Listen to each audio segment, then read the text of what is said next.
The hazard lights are still blinking when the officer pulls over. Left, right, left, right. The car is parked at a slight angle, tires inches from the edge of the road. The engine is silent now, but there's a faint ticking sound, metal cooling after a recent drive. The night air smells like dust and hot asphalt. The officer steps closer. The driver's door is wide open. Inside the vehicle, the interior light casts a soft yellow glow across the seats. It feels wrong, too calm, too orderly. On the front passenger seat sits a half-empty water bottle. The label is peeled halfway off, as if someone absentmindedly picked at it. In the back seat, a child's backpack, a small blanket folded neatly, crumbs from snacks pressed into the upholstery. No people.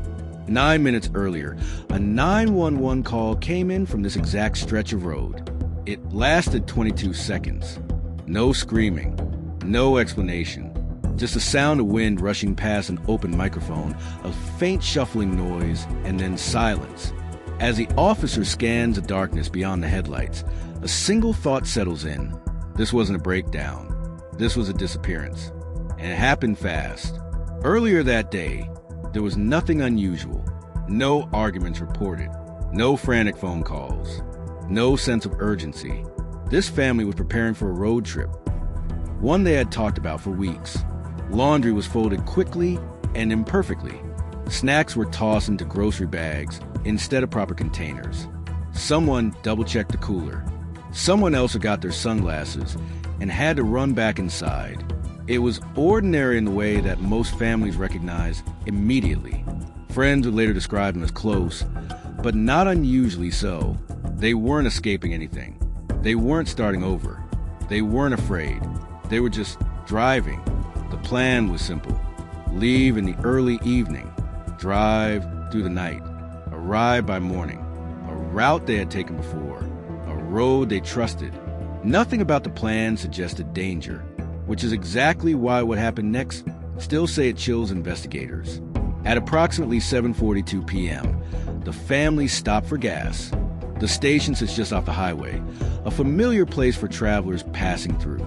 Bright lights, security cameras, other cars coming and going. The footage shows them exiting the car. They stretch. They laugh.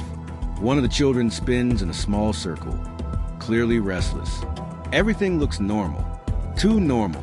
But when investigators later reviewed the transaction, one detail stood out immediately. They purchased only a small amount of fuel. Not enough to complete the journey. Not even close. Just enough to get a little farther down the road. Which raises the first major question. Why stop again so soon? Was there another planned stop?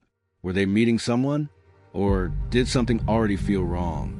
No one knows, because after they pulled back onto the highway, they were never seen again. At 8:55 p.m., a text message is sent from one of the phones inside the car. All good, just taking it slow. It's casual, reassuring, almost dismissive. But investigators would later flag it as suspicious for one reason.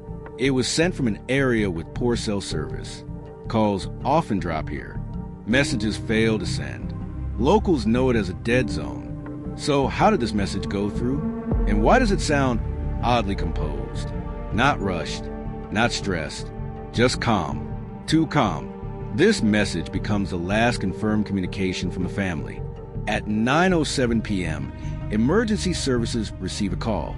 The caller doesn't speak. The dispatcher tries again and again to get a response. Nothing. What can be heard on the recording? Wind. A faint tapping sound. What might be movement nearby. Then the call disconnects. No location is verbally given, but the phone ping places a call along a desolate stretch of highway, miles from the nearest town. Police are dispatched immediately. Response time, 9 minutes. When officers arrive, they find the car exactly where the signal indicated. Hazard lights still flashing. Doors unlocked. No people. The engine is already cold, which is strange, because if the call was placed just minutes earlier, the engine should still be warm. This discrepancy is subtle but critical. It suggests the car may have been parked longer than the timeline implies, meaning one of two things must be true. Either the 911 call was delayed, or someone else was near the vehicle after it stopped. Backup arrives. The area is secured. Flashlights sweep the roadside. Officers call out names into the darkness. No response. Search teams move outward in widening circles. There are no footprints leading away from the car. Not on the road. Not in the dirt. Not in the brush. It's as if the family never stepped outside. Inside the car, personal items remain untouched. Luggage, toys, food, everything you would take if you planned to continue traveling or survive, which leads investigators to a disturbing conclusion. If the family left this car, it wasn't by choice. By morning, the case is no longer treated as a breakdown. It's a missing family investigation. And one question sits at the center of everything. How does an entire family disappear from a public highway in under 10 minutes without leaving behind a single trace? In part 2, investigators will begin pulling apart the timeline, and they'll discover evidence inside the car that suggests something far more unsettling than a random crime. Because whatever happened on that road, it didn't happen by accident.